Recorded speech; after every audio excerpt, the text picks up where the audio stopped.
Hello, ladies and gentlemen, kids of all ages. Welcome back to Star Trek Prodigy with Gray and I.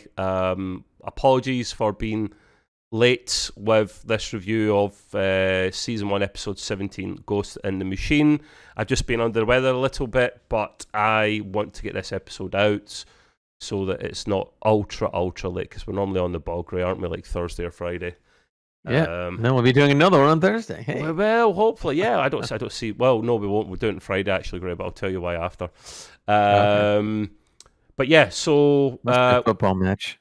might be something No, to do kidding. with that. It might. It is actually, yeah.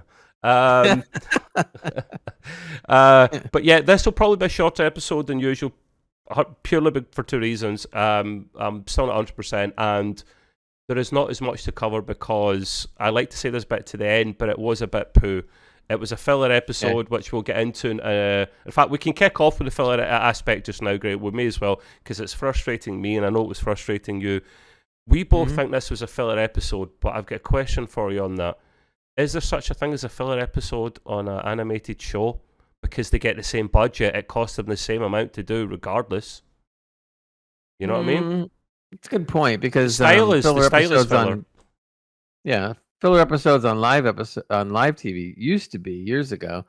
They would actually take scenes that they filmed on prior episodes or prior years, and they would edit them into the program and then basically make another filler episode. Actually, technically, you could say that in the original series, The Menagerie, Part 1 and 2, could have been called a filler episode only in respects to the fact that they took the original first pilot that was done with Jeffrey Hunter, and they edited that into a two-part Star Trek episode. So essentially, there wasn't as much filming of a two-parter in the original series because they already had all this footage.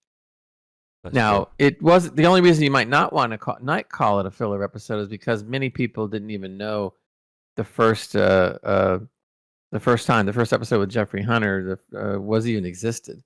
I didn't know it. I mean, when I first started watching Star Trek, I knew nothing about the original, what they call the original pilot or the first pilot.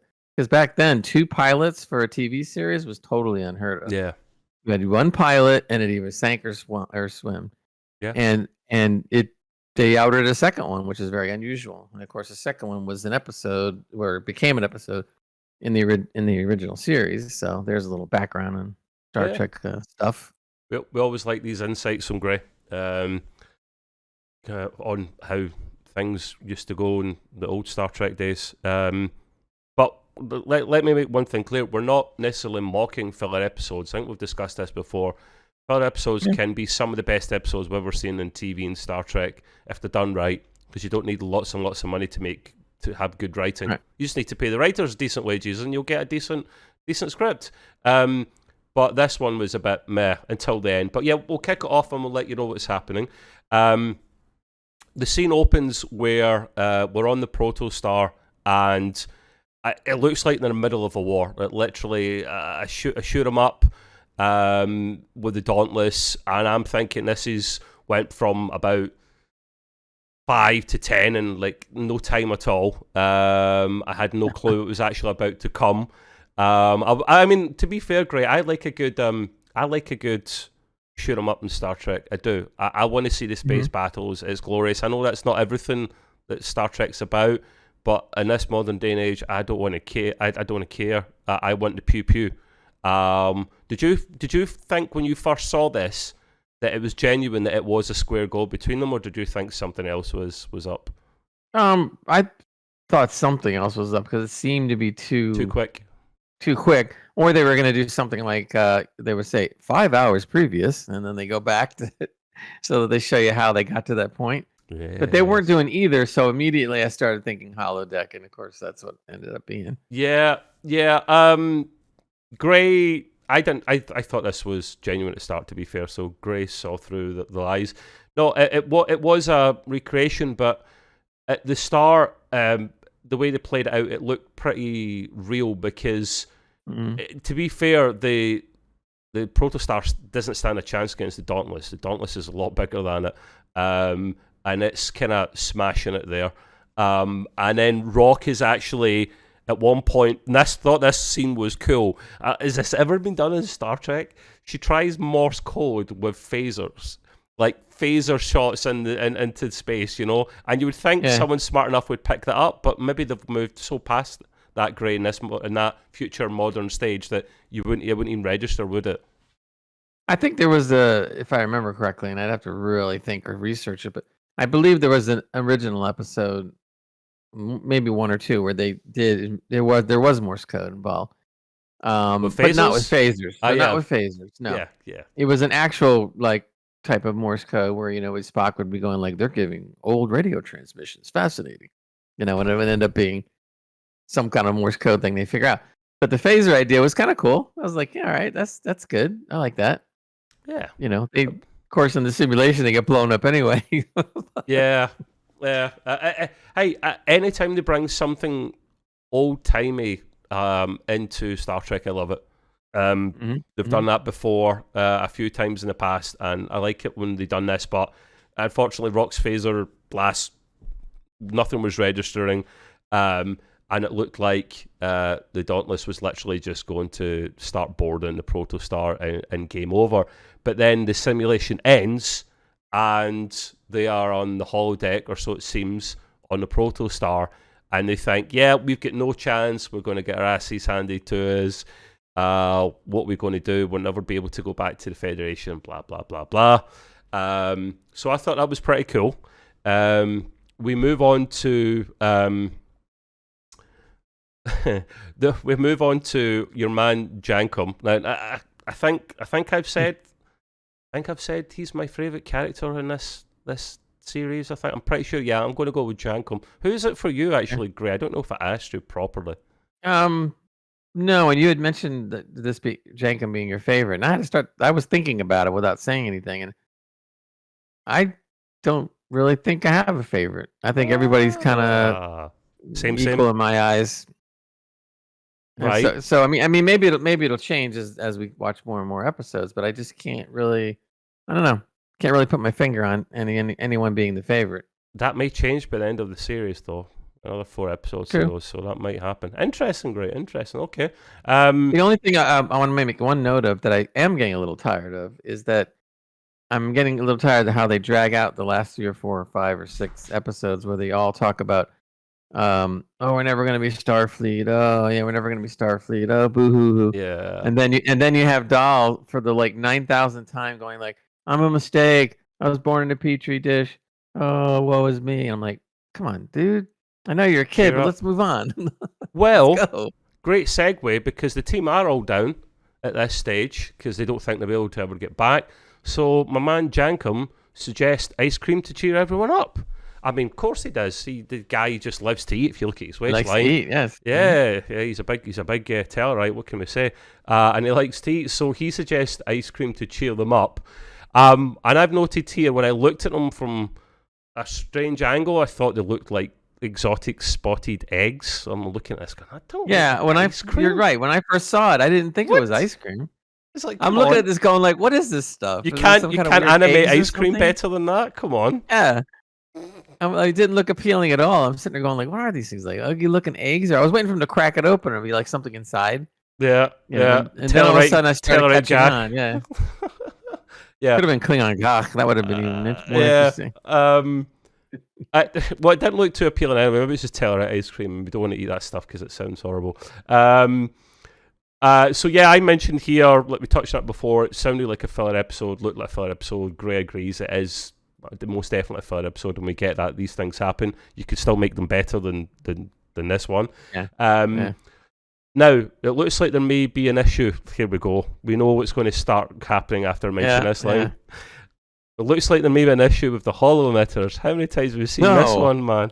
Oh. No way. Could it actually be them? Really? Like, the holo emitters? These things break down a lot and have a lot of issues, don't they? Man, like this, I could just see someone looking through the jobs, the listings for Starfleet and going, holodeck engineer. Nope.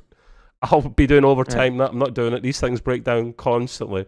You have the room full of writers. What are we going to do this week? Oh, man, we ran out of ideas. Wait, holodeck problem. Yeah. Let's do that. Some of the best episodes of Star Trek have been on a holodeck, but come on, don't overuse great ideas. Okay, right. So it was kicking off like that. That's why I knew it was going downhill. They start seeing things and characters from their own holodeck programs, so you knew right away that the proverbial was going to hit the fan. We're then with probably my. I'm not going to choose a second or third favourite because we'll be here all day. Zero reckons they haven't actually left the original holodeck at all. Now that was really quick assumption for me, Gray. I'm like, Yeah. No, it's a he, despite sounding like a she. I need to train this I in my don't head. know. I keep going with the she because it sounds like a she. I know. I know. We're gonna have to make a decision on this one day. Someone said in writing somewhere it is he, but I will find out 100%, 110% sure after this. Okay, so Zero, reckons they haven't left the original holodeck program, and I thought Zero's jumping to that conclusion pretty quick, but then Zero's Medusan, really intelligent and smart, so why not? They were all pretty gutted that the ice cream was apparently fake. I mean, it didn't look like ice cream in the first place, so what can I say? Here's the weird thing, though. They got full from it, so how does that work? How did you get full on ice cream that actually wasn't there? Maybe when the safeties are taken off more than just your life is at stake, Gray, your stomach gets full as well. Now there's something else. This is another funny thing now. So the holodeck makes it look like ice cream. But in reality, who knows what the hell they ate? It could have been the eggs we thought it was. They could have been eating really rank stuff, and all of a sudden they just... What I don't know, man. Telluride eggs. No, it was ice cream. Yeah, it's like a little bit like Alice Through Looking Glass as well, this episode, going deeper and deeper into the rabbit hole. Zero takes them to a creepy looking lighthouse. And I'm thinking this is not Star Trek in the slightest, but that's where we're going. We're going towards this creepy looking lighthouse. They get inside and they have to solve a mystery. I'm thinking, oh God, we got Sherlock Holmes here. I've got Moriarty vibes and The Next Generation, and I'm thinking, it could be brilliant at this stage because if they do something well with this, but they didn't, unfortunately. Yeah, they didn't. And this is part of Zero's program. She made this program for herself so that she could keep her wits about her. She likes it. It's fun. And that's fine. And like you, I thought maybe like, oh, okay, now I guess if we're going to have to put up with a filler episode, this could be really interesting, to go around and find out who really did this or who really did that. And they just kind of like started out with like, yeah, that's a cool premise. And that was the end of that. It was just like, who cares? Yeah, unfortunately, it didn't quite go that way. With this mystery, their logic, and I like the logic here is, if like most holodeck programs, to complete it, you have to get to the end and solve the mystery. They'll then hope that the arch will open and they'll get out, because they try the computer end program, computer arch, none of that stuff works. So they go, right, we have to complete it. And the thing they've got it's this clue they've got. It's like a piece of paper, but they've all got like a piece of paper, and on its own it doesn't look like much. But it was kind of cool that they all kind of put them together in a certain way. And again, it's Rock that's figuring a lot of this out because she's like super intelligent, and adding them all together, and then it like makes this like diagram, this key, so they know that they need to find the key. Now, Gray has a little rant here that he put on at the end, which I don't really blame him for, Gray. A cool filler episode, but it wasn't as it seemed. Nah, it just kind of devolved, got disappointing, like I mentioned before. Yeah. The other thing I was wondering about too, that when they took the paper or the several pieces of paper and they started laying them over each other, and you would see an image. Okay, these aren't transparencies. Okay, these are papers, and so after you pile like 3 papers, by the time you get to the 4th and 5th paper, you can't see what the bottom. No, and I'm going like, how are they seeing this? Are they transparent pieces of paper? Like, I thought that's what it was, like tracing paper. But then they I don't think they were at all. But then again, Janko did have his flame hand or whatever that was. He had so he was putting the torch near the paper, but it just I don't know, man. The whole scene just didn't seem to really, Yeah. I was waiting for him to burn the papers up. Now that'd have been funny. but they didn't do it, Janko so. made a whoopsie. Yeah, you certainly did. That's right. Yeah, as I mentioned before, they do have to find a skeleton key to hopefully end the program, which makes sense, but it's never going to be that easy. They then, because this is jumping from program to program, it's kind of nuts. This holodecks on drugs. It's just going from A to B to C. They hear some bikers outside, and it turns out they're actually Tellarites. The Tellarite bikers. I'm like, what? Like, Jankum has been working on his own program because they've all got their own piece in this. Even Murph, to an extent, has got a piece in this. They've all got their own programs, and his is a fighting simulator with bikers. Now, like, when you saw this, Greg, did you not find that a bit random? Like, what? Yeah, wanting to blow steam off, but why Tellarite bikers? Has he got something against bikers? I don't know. He maybe watched too many movies. I have no idea. Hey, that's a point, actually. Yeah, because if he's watching Federation stuff in the Federation banks, then yeah, he very well could be seeing a lot of human movies in there. I'd be thinking, oh, bikers are cool, but let's make them Tellarites, because Tellarites abandoned me when I was young.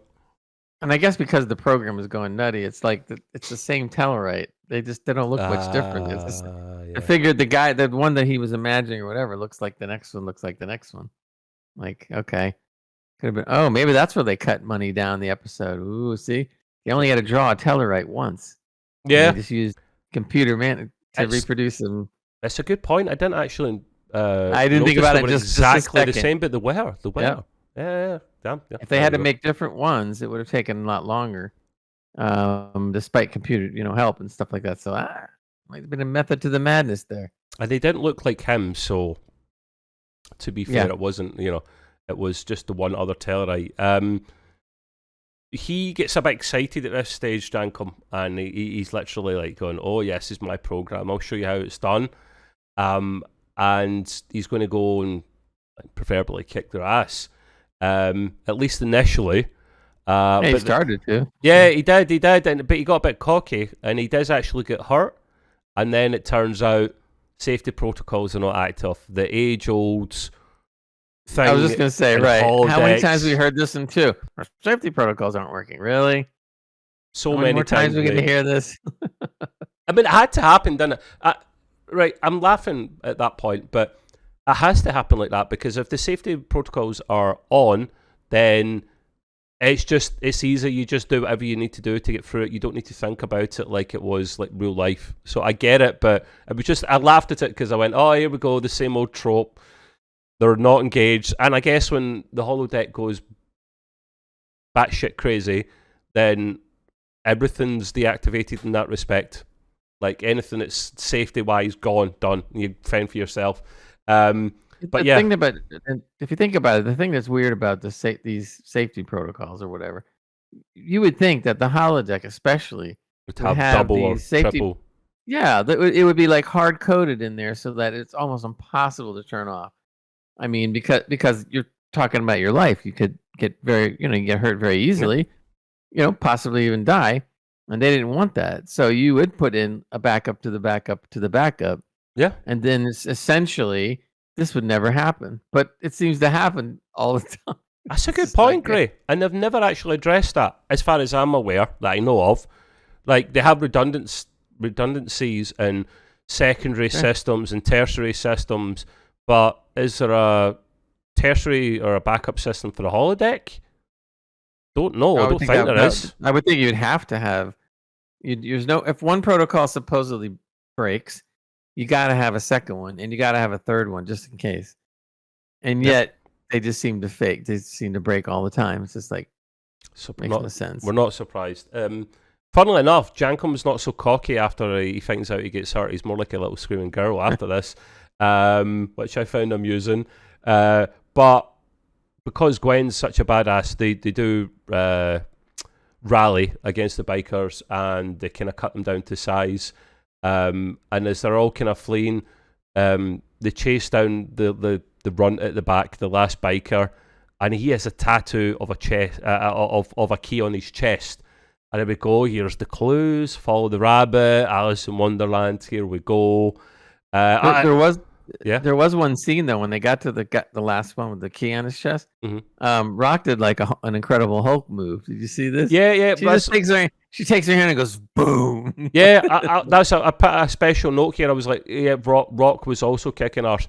They tried to distance themselves away from that a little bit because they didn't want her to be just the muscles. Yeah. But she physically is the muscles, although that's not her primary job. So I'm kind of glad that she's still allowed to do that a little bit. And you're right, Grace. She was, that was just taking no shit. I do like Rock in that respect.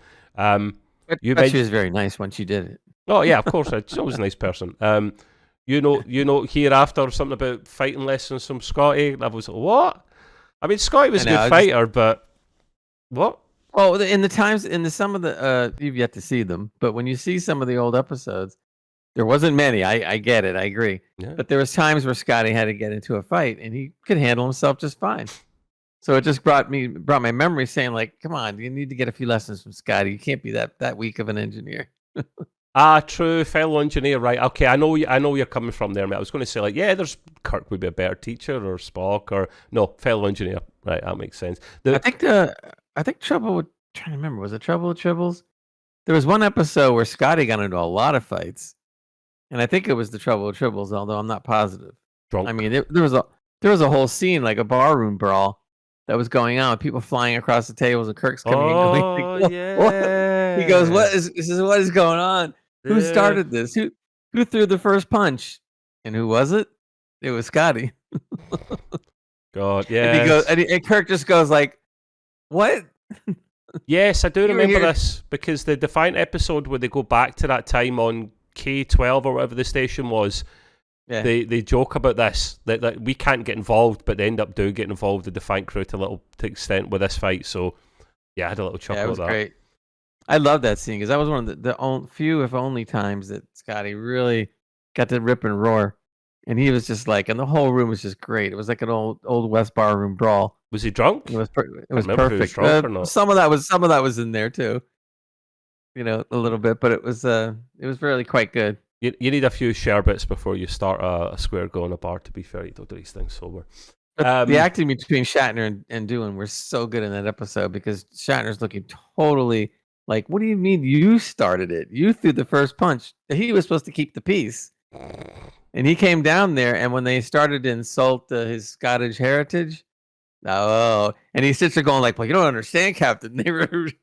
They're insulting the Scottish. And he's just like, well, what do you mean? I would do the same. I have to speak on behalf of Scotsmen, the Scotswomen out there. Yeah, I'd do the same. Yeah, I'm not a fighter, but you eat mess, then you're getting it.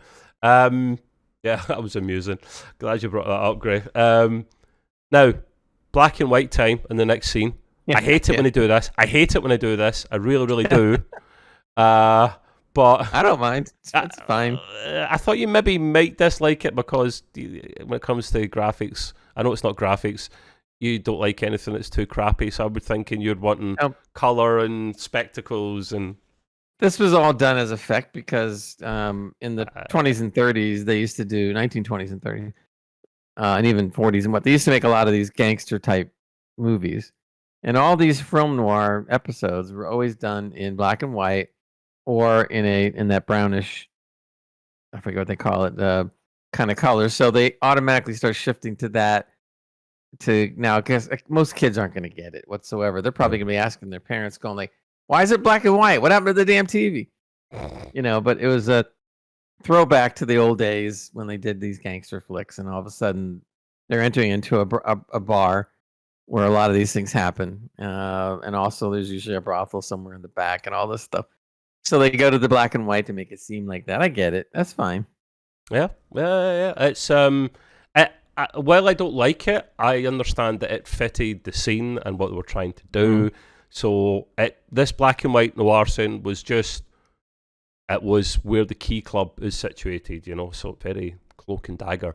I put a little joke in here about black and white scenes and hating them, and maybe Gray would remember what they were, but he laughed at that as well, so that's the most important thing. But no, in all seriousness, Gray, you do actually remember that, or I'm not just winding you up. You do remember black and white TV?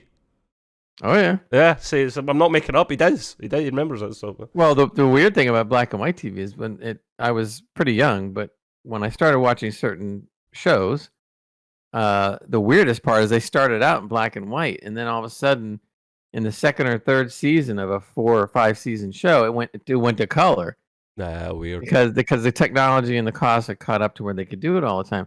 It was very weird seeing like the first 2 seasons of a show black and white.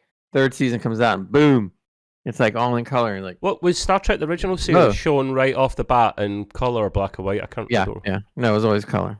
Oh, right off the bat, yeah. It was always color. But shows like you've heard of the Wild Wild West, right? Mm-hmm.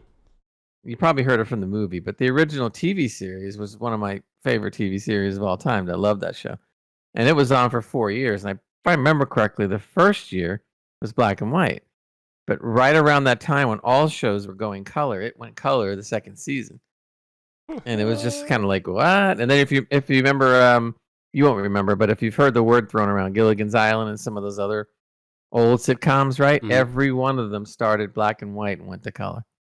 All of them. I can just relate, and while I wasn't there and don't remember these things, I can relate to seeing HD for the first time or 4K for the first time. And going, wow, and HDR, and going, so it must be the exact same kind of reaction. Yep. But it played well for this scene in Prodigy, so we kind of get why they went with it. I maybe like this, despite it being black and white, like this scene a little bit more because this is maybe, I don't know, it's not clear to me. Gray can interrupt if he thinks otherwise. Mm-hmm. If this is Murph's program or not, I would imagine it's not, but he's got an influence in it somehow. Because I mean, the guy, well, he's got hands and feet and all that. I don't know if he can go up and start playing about with like programs and whatnot. But Murph can now sing in this. He can sing, and he's bloody good. He just puts the old black hat on and gets the old mic and starts singing. And I'm getting vibes. I didn't mention it here, Gray, of Data from Star Trek Insurrection. Blue Bells, no, Blue something. Maybe it was Blue Bells. That song. Yeah, and I love that song. Always reminds me of Star Trek. Those are what they called the crooners back then. It was like Bing Crosby and Dean Martin and a bunch of these other guys are all the crooners of that age, and they always go back to the Lounge Lizard crooner thing, and stuff. And of course, Murph decides to do it. But if you think about it, it's wrong on multiple levels. Number one, how do we know Murph is smart enough to even create a program? This is assuming he does. Okay, so if he did, how is he all of a sudden that smart to be able to do that? I mean, most of the time he's pretty much a dork, with most things. How does he sing? How does he sing? Even if you create a program. Right, exactly. So that already seems impossible. Second, if it wasn't his program, you just mean all of a sudden he knows how to break into a song and dance? He doesn't. I don't think so. So that was way, way, way out of character, and I couldn't understand it at all. There isn't an interface thing between the program and him, because if there was, it would have translated his language for the moment he got on board. Just saying. So that was a bit weird. Hey, it was cool because he was a bloody good singer. You're like, wow, okay, go on, Murph. What this opens up, though, and now, of course, we never see this, but if you were to take this a step further and say that, okay, he did create that program, it was his program, it surprised the crew, he may have been singing or may not, because one of the crew says he's either that or he's an incredible lip syncer. It probably is that. I wonder why. I heard the crew say that, right? But even so, okay, so if he created the program, then there's a whole bunch of stuff that Murph can do that nobody knows. And if that's the case, why hasn't Murph shown this before? Yeah. So now they need to take this a step further, because they've already now teased us to the fact that Murph is a lot more than he seems. And if that's the case, they can't do anything. They've got to go forward with this. They can't just let this lay. You know what I mean? I think they will. I think there is more to Murph than meets the eye. He can't be just this dumb character, and I'm sorry, he's got to be the secret weapon or the most OP of all of them, and we just don't know it yet. Because, I mean, look at his change already. He just grew arms and legs, man. That's something. So, see, to me, I think the arms and legs is just his power to be able to do that now, where he couldn't do it before. So now that he's morphed into morphed into Murph, morphed See, into whatever you want to call it. His next stage. Now he knows how to make hands and legs, but he doesn't have to have hands and legs. He just does it because he feels like it. Because obviously, there's plenty of episodes where he's stretching to be a canopy, or he's shaping himself to. He doesn't have to have hands or feet. He's a bit like the founders, I guess, like Odo or whatever. Like changing. Good point. Maybe not with the same control, but maybe he's. It would be pretty funny if he's related to them somehow. Oh, but he's like an early version or a Delta Quadrant version of the founders or something, because they're Beta Quadrant, aren't they?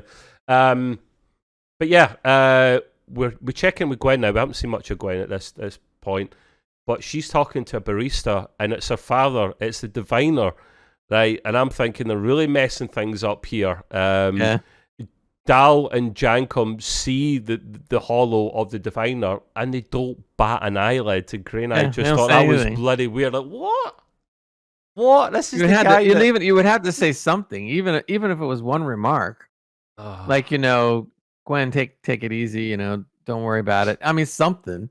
Yeah.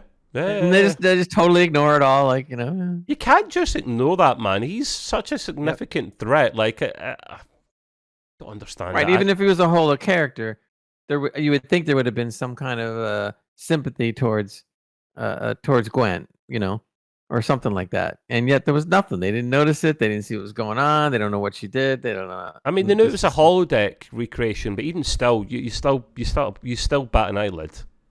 As far as I'm concerned. But yeah, so not noticing the biggest threat they've ever encountered. They move on.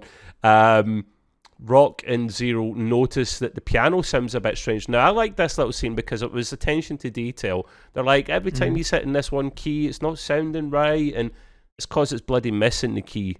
It's, or at least I don't pretend to be a piano expert, but certainly the piece underneath that it hits is missing. So they go over and like fiddle about with this key here. There's like some access to a panel in the middle of the piano. Now, grand pianos are grand and they're big, but this opens a bloody secret passageway inside the piano, and I'm at this stage like, nah, I'm out. This is what the actual bleep I put here. Complete and utter nonsense now. I think it's part of this whole rushed episode filler thing, because now they're going like, well, if everybody's on an acid trip, we could do pretty much anything we want. So there was the part where they were trying to find the key, and they went to the piano. I don't know if you recognize this, but this is another old trope. This is not the first time that there was something hidden in the piano, and the key was a dead key, and they either had to lift the key or go into the piano and find out there was something on the string where it was striking a hammer was striking the string, but something was in between the hammer and the string. This is definitely old style, done before, so somebody lifted that one and threw it into a show. Can you remember any episodes off the top of your head?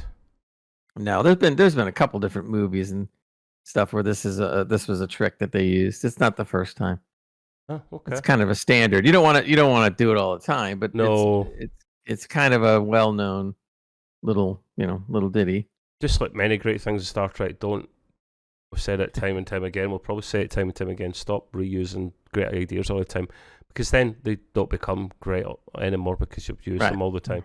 But yeah, no, we're not a fan of this. It's a bit nuts. It would have worked if it was Alice in Wonderland, but it wasn't. It's Star Trek Prodigy.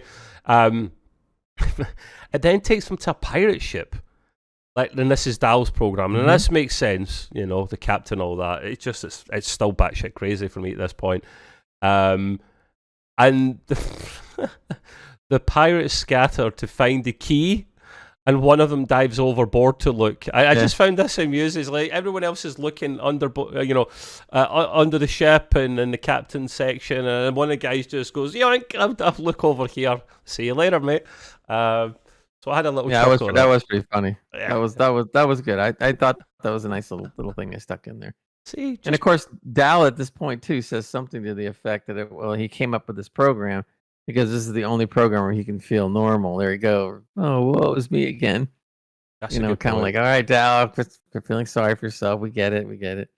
It's like getting the violins out at this stage, Gray, isn't it? Because he's feeling sorry for himself quite a lot, isn't he? Yeah. Anyway, and the bad thing is before when he used to question himself, it was more of a character building moment, and he took that and became a better person. But now the last 2 or 3 episodes when he does this, it sounds like he's just being a whining baby. yeah. And I don't like that because I liked where his character was going. And Yeah, now so it did I. just seems like his character's like, who cares now? He's just a He's a down and whiny out almost, complainer. isn't he? Yeah, I mean, and if that's the case, and if he's going to be acting like this, he doesn't deserve to be captain. Yeah, you don't remember seeing any other famous captains bitching and moaning all the time? And I Oh. just get it, he's a kid, but I mean, they're dragging this one point out. This is the 3rd show now where he's been whining, and I'm like, come on. He just I wanted mean- one of his crewmates to go up to him and kind of slap him across the face and go, snap out of it, man. Yeah, Exactly. but it's a kid But show, they so don't, we'll and never that get probably that. would doing some good, but they didn't do anything. Yeah, it's a kid show, we won't get that. Yeah, I said that later in her. Yeah. So this whole going from scene to scene and batshit crazy to batshit crazy, it takes another turn where we see a big ass kraken type creature, which initially fits with the profile of pirates and all that. If you've played Sea of Thieves or you've no pirate lore, it makes sense. But it starts wrecking the ship and grabs Jankum, but then we see it's one of Rock's characters from our program. It's the little kind of Kirby looking character from Nintendo that she saw at the very start when she was starting to see programs mixing with one another and thinking something's not right. And it's this, you just imagine this massive kraken type creature that looks like some cute, adorable like character from Rock's program, and you're just like, what the just no words, man. It's crazy. And what's the solution, Greg? You want to tell the people what the solution was to calm it down? Yeah, I think it ended up being, I think that she recognized the character, and then she knew that it was hungry. And then they just fire a bunch of fruit into its mouth, and it was like, oh, that's great. And then she went away. I'm like, okay. Using the cannons, and just loads of fruit, and not cannonballs, loads of fruit into the mouth, and then it's happy. Okay, right. I'm already out at this stage, so I'm definitely out. Well, this is like I was mentioning, as this stuff starts happening, getting weirder and weirder. I keep thinking in my mind over and over, and I've said this before. The easy way out is it's a kid's show, and they can just sit there and get away with anything by just falling back on. It's a kid's show. It's a kid's show. We can get away with this stuff. Gets you nuts. Yeah, we are very critical, but I don't regret the fact we're critical because just we want good Star Trek, and they definitely have some scenes in this series where they're aimed at adults because they would go for the heads of kids. So. Yeah, anyway, I want to be a little bit more positive, so I'll try and be glass half full.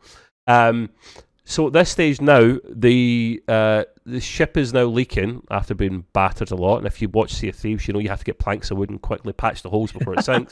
But it would have been better if it was Sea of Thieves rather than Prodigy for this one. But it's leaking here, and now I found this a little bit cool, a little bit intelligent, because Rock and Zero are probably the two most intelligent people on that ship.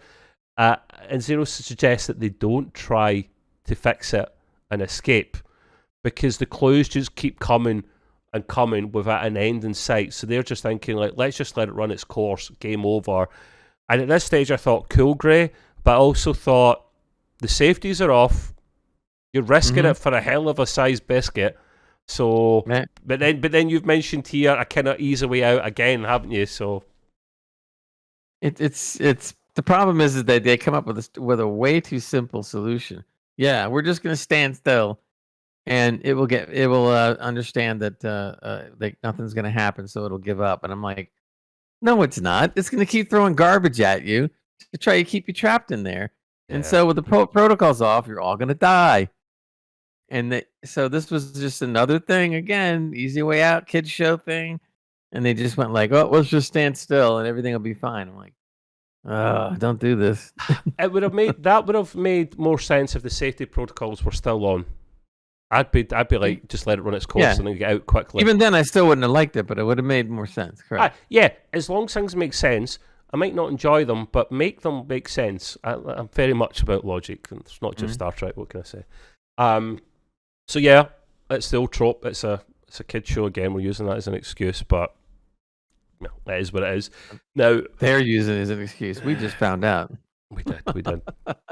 We're as we're kind of starting to kind of close off an episode, coming towards the end. Zero thinks now. I thought this was cool as well. This part. Zero thinks someone has kept him in the holo suite on purpose. Now, initially, before they explained why, I was like, why? What? Where's evidence for this? She Zero, he, him, or starts putting all the clues together. They actually reckon, this blows my mind a little bit here. Let's say the ending was pretty cool. It's Holo Janeway, and maybe someone's added a routine to her program. If any of the core function is threatened, then she will nasty Holo Janeway will kick in. Now, she just puts all the evidence together, Gray, doesn't she? Like, at one point, she asks for Dal's command codes to plot a course to the Dauntless, and little other clues come in that don't quite make sense. She's watching them the whole time. Now, she doesn't know this has happened.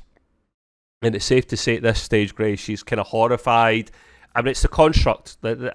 Why didn't I see this coming? That this really super intelligent virus wouldn't control everything and anything.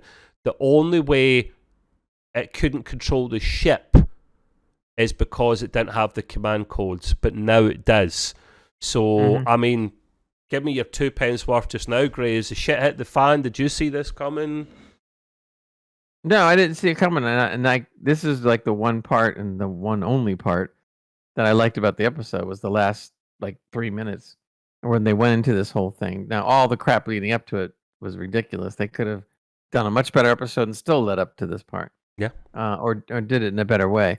But this part of it was the only one where I'll give them credit. That was a pretty cool thing. It's different. So you can understand how the construct would have eventually gotten through to Janeway and messed up a couple things or whatever. And it basically took what it learned, I guess, or what it was learning through Janeway, even though nobody knew anything about it, and turned it around and said, all right, this is a way I can fulfill my programming. Yeah. And of course she figures it out, and like you said, Holo Janeway was horrified. I guess holograms can get horrified depending how you look at it. No, only kidding. And so she, did the bidding, or the evil Janeway, like you said, came out or whatever. And I think at the very end, it was really cool because all this time that then when they finally figured out what was going on, it was too late because she had already sent the instructions to go and meet up with the Dauntless. So the next thing we know, they're looking at the view screen, and boom, this huge Dauntless ship is right next to the protostar, and you're like, oh boy. And now it's do or die. Now, if you think about it, prior to this not so great episode was the episode before where Janeway finally figured out what was going on and that the diviner is actually a bad guy, and and we had the we haven't checked in more yet. She's been knocked out last we checked. Exactly. She was knocked out, and it went right into this goofy episode. So basically, taking away all the filler garbage, Janeway is still knocked out. The diviner is back to his old bad form again. We have the Tankatoy Transformer guy and the first officer who somehow, we talked about last week, got into this position on the Dauntless. So now, because the ending of this show brings the protostar to the Dauntless, all I can say is next episode had better be really good, because they set up something that was pretty good when Janeway got knocked out.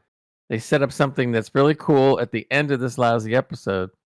And now you have to have a good episode.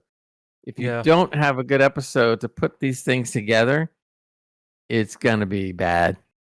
And so I'm hoping that they pull off a good show next week, because it screams it has to be good. It has to. I certainly hope so, Gray. Gray notes here that it would have been a 5 without that end part here. I would have to agree with him in that respect there. I would have probably said 5, but that end point brought it up one notch. and I can't wait to see what happens in next week's episode. We'll have no clue if it's following the same timeline, exact same timeline of at the same time Jamie's knocked out.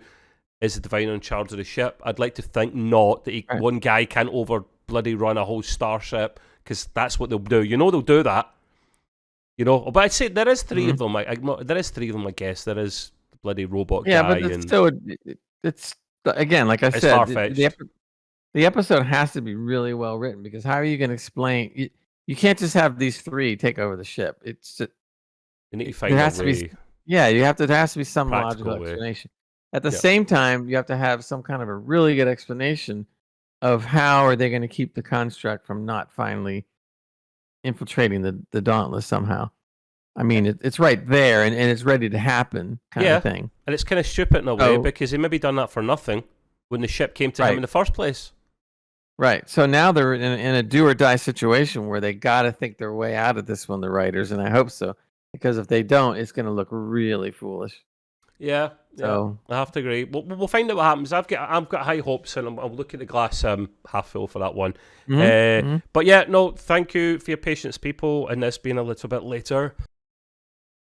A little coughing fit there. We will be back probably Friday or so if Gray and I is available, and we will be doing. Gray's got an episode of Gray's Green Room coming out on Sunday, I believe, Gray. So Sunday, Monday. And we have, it's all entertainment based, and couldn't a little bit of Star Trek from time to time, so tune in for that. You can find Gray's Green Room on Twitter, YouTube, and all the podcasts and platforms. The Trekway is the same, exact same on all those platforms. And also, we do the gaming pod as well, Extreme PC UK. If you go to their website, there's a Discord link in there. We have a little entertainment chat where we talk all things entertainment and loads of other nonsense as well. But yeah, thank you once again, people, and until the next time, do your thing, Gray. Cheers, guys. Bye-bye. Bye. Bye.